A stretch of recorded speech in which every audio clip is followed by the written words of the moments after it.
Today marks 1700, sixth day of day lessons, day reflections. And yesterday I shared that how to rate yourself in faith. And I gave 5 things that we able to measure ourselves, to rate ourselves. And today I really want to focus on reflection on the 7 truths or why we supposed to self-rate and why is important, the most important, why is important to rate yourself. Because sometimes it's like, oh, like why is supposed to bother? Why is supposed to reflect and really look into where I am? So the will share 7 important things that we need to consider when we rate ourselves, because it's not just about faith; it's anything in life. And those 7 things, I think, that could really change your life if you actually look into why is so important to rate yourself properly. So let's get started. So number one, the easiest one is that you can't improve what you do not measure. It's just total blank, like it's a white, black on white. It's if you don't measure, it's impossible to improve. And like for example, I love running and or going to gym, and every single time when you measure, okay, how much did I pressed, or how fast did I run, how fast did it finish this 10K, and now next time you push to really be better because of that last run, and that motivation, that is a beautiful thing because it's very hard to just run without any measurement. You have no idea if you're improving, and you lose the power of that motivation to push and be better than last time. Number two is it exposes self deception.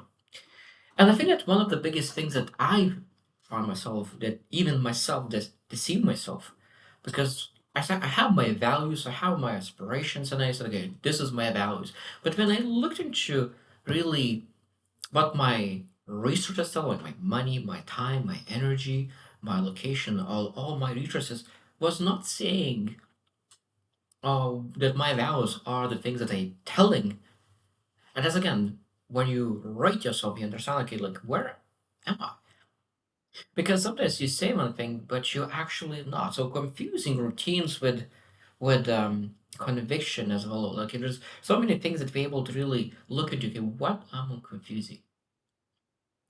Because when you start looking to, you start to realize that there might be misalignments, and when we're able to do that, when you're able to see it, we're able to remove that self-deception. Number three, in rating yourself, why is it important? Is that it shows imbalance clearly.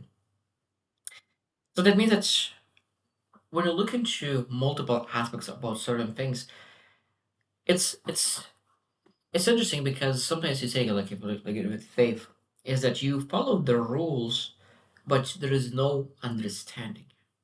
So you look into, okay, I'm doing this rule, but why I'm doing this rule. So having that understanding, and that means that we're able to look into, okay, where is that imbalances. Because when you rate yourself and you rate in 5 different things, and it's like in one area I rate myself 8. That means consistency in doing the rules, but understanding of those rules and have emotion attached to those rules, maybe it's very, very badly.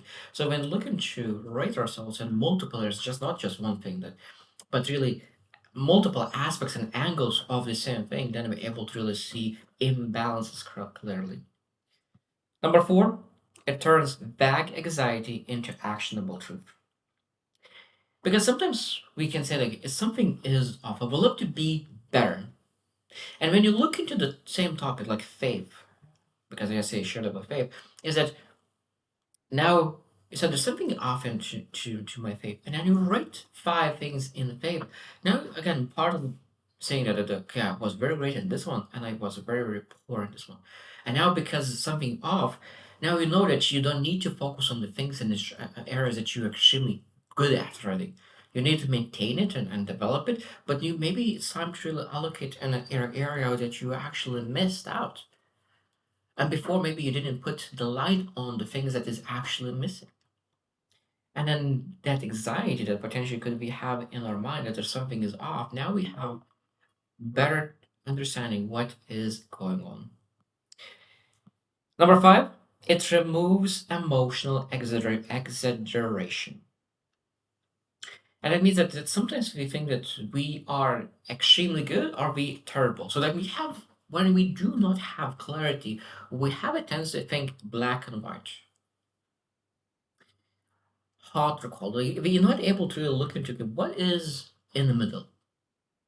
And the better we're able to really rate ourselves, the more stability we bring in our mind, and our emotions are able to be stable. Because we do not start to exaggerate things. And because of that, we're able to really say, oh, I'm okay. There's some things that I need to work on.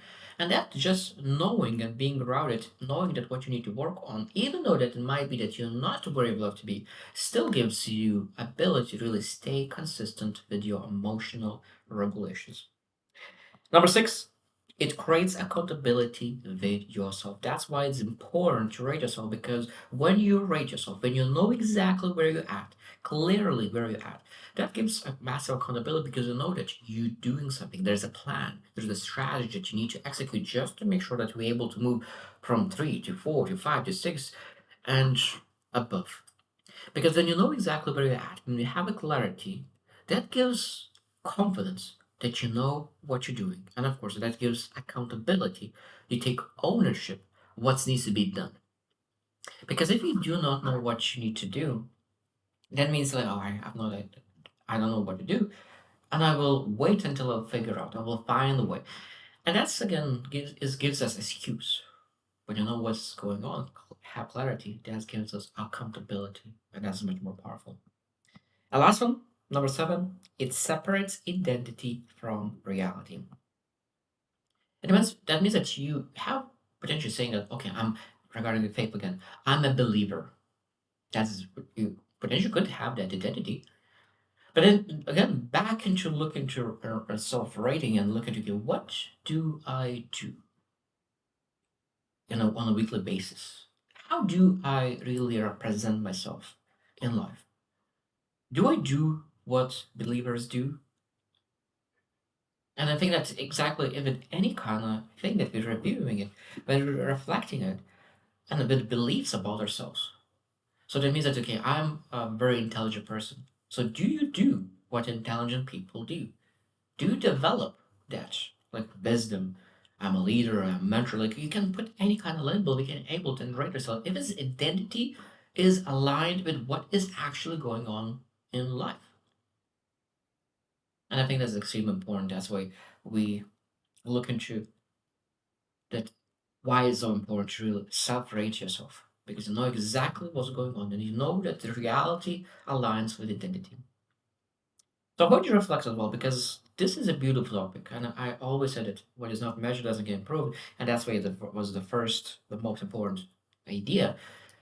And I think that when you start to understand how important it is to rate yourself, you start to rate yourself in almost everything in your physique, in your finances, in your understanding, in your wisdom, in your faith, in your beliefs. And there's so many things that we can rate ourselves because if something is important enough, non-negotiable, that means it needs to be improved. And if it needs to be improved, that means it needs to be measured. And that's why it's so important is to do that on a consistent basis. So I hope you choose to win and see you tomorrow.